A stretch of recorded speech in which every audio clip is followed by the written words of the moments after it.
You listen to Shalimar the God. And if the answer to the question, do you want more, is yes, then please thumbs up for more video essays. The tradition of grizzled veterans coming in to show the young pups how it's done is a mainstay in shonen anime series.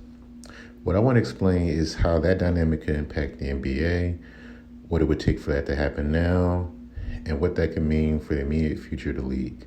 The value of being taught by someone who's truly been through the fire is hard to quantify. And if there's one team in the modern NBA that truly embodies that, it's the Miami Heat. Just look at the age of some of their vets. In particular, there's a vet by the name of Udonis Haslem, who is the Miami Heat in Dwayne Wade's estimation, which is high praise when you consider that Dwayne Wade has nicknamed Wade County. But the thing is with Udonis Haslem, he is, if anything, one of the great purveyors of Heat culture, particularly when it comes to the whole body mass thing they got going on. Now, he is entrusted with that as a result of his relationship with Pat Riley, who really goes for a certain kind of player. And as Dwayne Wade explained on NBA on TNT, it's more or less a player with a chip on his shoulder. If there's one player that really takes that on, it's Jimmy Butler. If you've been following him for any real span of time, you kind of already sense that. Now, bear in mind that JJ Redick was a former teammate of Jimmy's, and he had said that he believes that attitude really showed up in the bubble, and particularly in the finals, which he believes is the best Jimmy Butler's ever played. Referring specifically to the aggressiveness that Jimmy Butler showed. He said this while working for The Ringer. But it was a different media outlet called Bleacher Report that had spoke about the Miami Heat in relation to Herro and Duncan Robinson being the new Splash Brothers. If there's anybody who could really weigh in and say for sure whether or not that's true, it would be Andre Igoudala, who was the finals MVP for Golden State and played with both Clay and Steph. Now, the connection between him and JJ Redick is that similarly, they're both on expiring contracts. The thing with JJ is he was hoping to get a buyout, which in FS1's Shannon Sharp's estimation would have been generous to have been granted. The reason why JJ was seeking it was that he wanted to play in Brooklyn, hopefully for the Nets, because of his family. However, the closest he's ever been to Brooklyn in terms of playing for a team is with the Philadelphia 76ers. He was a hired gun for them, and he definitely earned his money as a sharpshooter, including one performance where he shot 10 for 10 and scored about 28 points. He scored quite a bit, but especially when it counted. One thing that really jumped out at me is a standout performance where he and Marco Bellinelli had gone for like 53 points in the playoffs.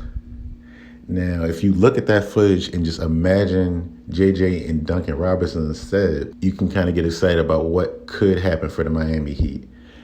And it's definitely necessary because ESPN's Zach Lowe had commented how one of the issues with the Heat was that they had lineups where there would be too many non-shooters on the court. And the idea of JJ coming to the Heat is not out of the question, considering that Jimmy and JJ want to play together again. If anything, it kind of brings to mind how badly Naruto wanted to team up with his former teammate Sasuke. One of the most talked about moments in the whole Boruto anime was when those two exchanged blows with the villain Momoshiki. The chemistry between those guys and familiarity with each other's style was off the charts. And when it comes to chemistry, what matters most in rap music, in my estimation, is delivery, especially when it's a duo. And the song that really embodies that for me is The Roots' Double Trouble. It's inspired by a verse in the movie Wild Style where the rappers take turns delivering bars. The thing that I thought was pretty cool is that 35 years later, the two rappers reunited on the stoop to perform their verses word for word, and you really love to see it. Now, what I would love to see is JJ and Jimmy reunite on the Heat. And the thing is, back to Boruto, certain things only happens when two individuals reunite. I mean, in the anime, Boruto is trained by Sasuke, which only happens after Sasuke rejoins Naruto's village. If JJ Redick were to join forces with Jimmy Butler again, he could be a mentor to the young talent on the Heat like Tyler Herro. They could possibly bond over being college villains. Jimmy Butler has already demonstrated how much he values his shooters. The lineups in the finals where it was him surrounded by shooters were hard for other teams to deal with. And other teams couldn't hone in on Duncan Robinson as the main three-point threat, since JJ would be out there like Duncan's shadow clone.